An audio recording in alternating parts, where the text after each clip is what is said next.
In today's video, I'm going to teach you how to change currency on Zoho Books. We'll walk through where to find the setting, how to switch your base currency, and a few tips to make sure everything looks right afterward.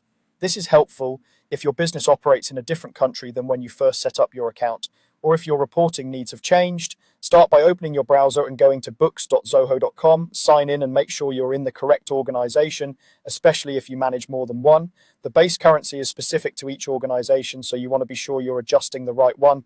Next, look to the top right of the page for the small gear icon. That's your settings menu. Click it to open the settings area. If you don't see the gear, you might not have the right permissions, so you may need an admin to complete this step. Inside settings, find and open currencies. This section lists all currencies available in your organization and clearly shows your current base currency. The base currency is the default used for reports, dashboard totals, and most valuations, so changing it affects how numbers are displayed throughout Zoho Books. Locate your current base currency in the list and choose Change Base Currency. Zoho will usually show a confirmation prompt. Take a moment to read it carefully. Changing the base currency can impact historical reports, exchange rate conversions, and rounding.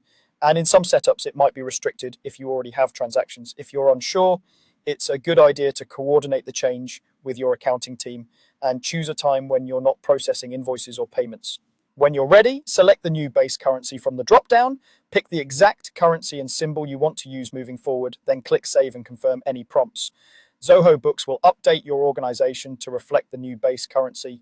After saving, do a quick review, check the dashboard to see that totals now display in the new currency, create a test draft invoice or estimate to confirm the symbol and formatting look right.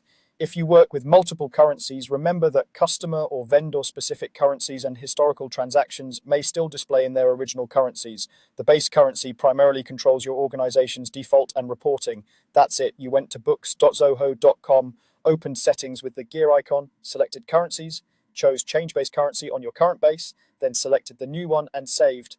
Thanks for watching, and take your time with the confirmation steps so your reports stay consistent.